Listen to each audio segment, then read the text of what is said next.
Hello, and welcome to Stuff and Things with Chris. I'm Chris. Today, it's one of these.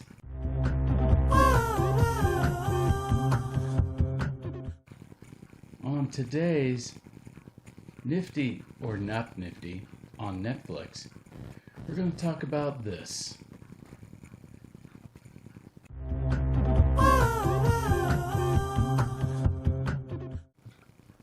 Sweetheart. Came out in 2019. It's been on Netflix for a little bit. Directed by J.D. Dillard and starring Kiersey Clemons as Jen. Now this movie is J.D. Dillon's second motion picture, and it shows. Apparently he was constrained by an unbelievably tight budget. He has 4 actors in this movie. He also has a man dressed in a rubber or probably silicone giant monster outfit.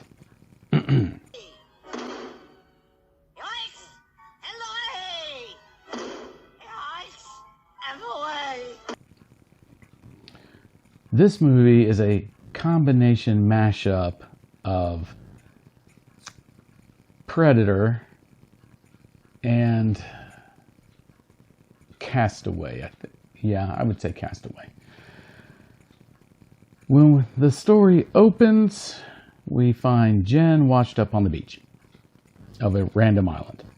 Obviously, I don't know, there's a plane crash, there's a boat wreck, who knows? She fell out of an airplane, I don't know, nobody knows. They don't tell us, she doesn't tell us, nobody tells us. She drags some guy up onto the beach. He and she know each other, so they were apparently on a trip to somewhere. She tries to keep him alive, he dies, so then she goes into castaway mode and she has to figure out how to survive on the island. Now, don't worry friends, this will not be hard for her at all. She knows how to do everything, okay? Knows how to do everything. Knows how to make fire, knows how to catch fish, knows how to build a shelter. She knows all this. Apparently she's seen every episode of Survivor ever and committed it all to memory, so she knows how to do all of it with no problems whatsoever. Not even try and fail, just instantly good at all of it.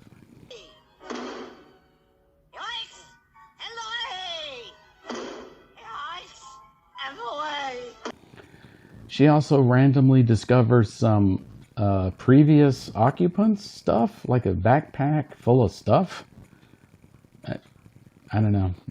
Some pictures. It was apparently a family, I think a father, daughter, and a father, mother, and a son. So she finds their graves. Problem.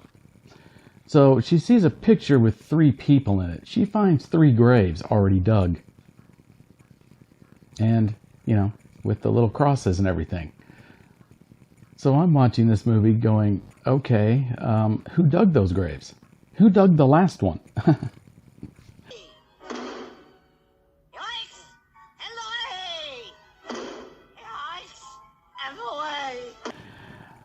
That's confusing to me. Apparently there's a 4th person on the island wandering around, or maybe they came, decided they didn't like what was in the backpack, so they buried the dead people and left the backpack because none of that stuff was something they wanted. I don't know. And then they left. I don't know. They used the Force. They did a Princess Leia and floated away. Who knows? Okay. I don't know. I don't know. Huge plot hole problem. That's a problem in other movies also, where you see random graves and you're like, who dug all these graves? All these people are dead. Who dug them? I don't know. She starts to discover, as she's going through her castaway scenes, that there is something on the island that is not very nice. She eventually discovers it is a 7 or 8 foot tall space alien monster. Combination, just a monster, just a space alien, who knows. What it is a dude in a rubber suit.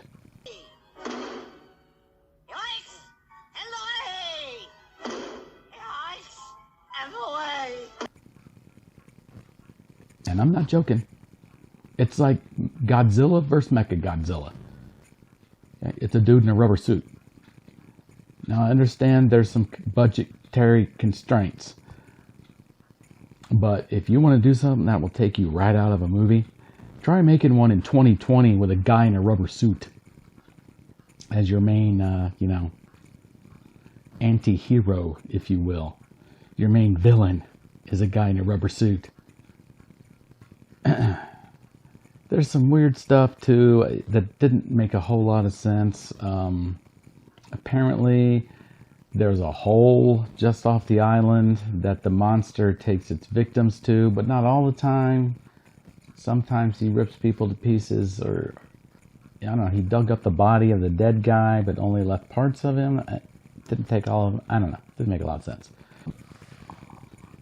Somewhere along this time frame, 2 other survivors joined the cast. These people apparently were also on the same mysterious method of travel that the other 2 characters were on. One of them turns out to be Jen's boyfriend, fiance, I don't know.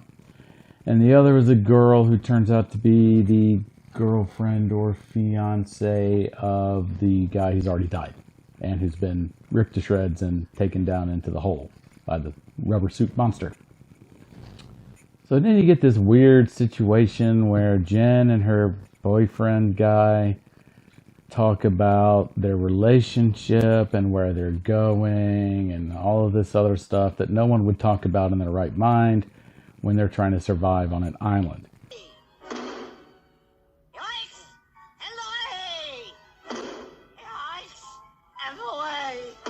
Jen spends her time with these characters trying to convince them there's a giant monster that's there to eat them all. They, of course, don't believe her.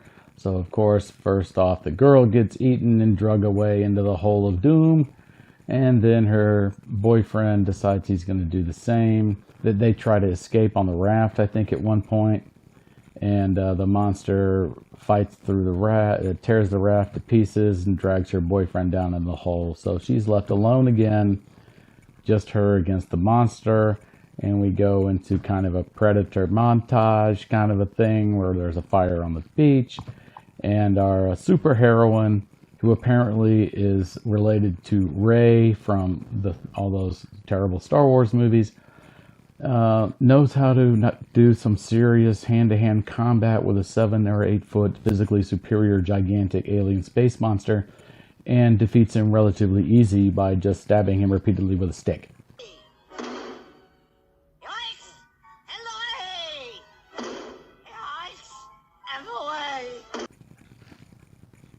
Okay. It's probably helped by the fact that Bob, the stuntman in the rubber suit, moves like Godzilla in those old movies. Very slowly with the punching. Attack. And apparently he can't make a fist either because everything's open-handed. And he also can't actually hold anything because he doesn't have a weapon. He can't slash like this. He can only go this way. And I'm supposed to buy this as some sort of heroic last stand for humanity or something. I'm like, this is ridiculous. Anyway, of course, she's magically able to defeat this physically superior monster alien dude and roll credits. Okay.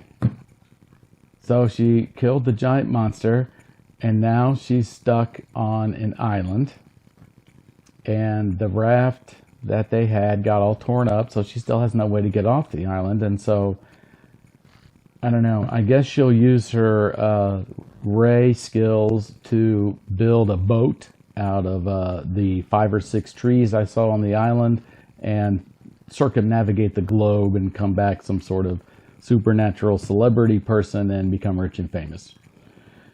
So maybe that's the sequel. I don't know. So Netflix, nifty or not nifty? This is definitely not nifty. This movie is no bueno. It gets a big D from me. Now, like I said, I saw this on a list of undiscovered gems of sci-fi on Netflix. You can leave it undiscovered. It doesn't need to be discovered at all. It should be buried deeper. It got positive reviews on Rotten Tomatoes. I don't know why. Okay, I don't really. I guess, Kiersey Clemons is okay as the main heroine and driving force of the movie, but it's pretty unrealistic. So that kind of takes away from a little bit of it. Doesn't really have any kind of hardships she has to overcome other than being alone. And like I said, she knows how to do everything, so it's really not that big a deal. I would definitely say not nifty, just gloss right over it, pretend that that's not even there, okay? If you have any other comments, questions, leave them below. Don't forget to subscribe, hit the like button, hit the little bell. That way you'll know when I have some more reviews. Thanks for watching. See you later.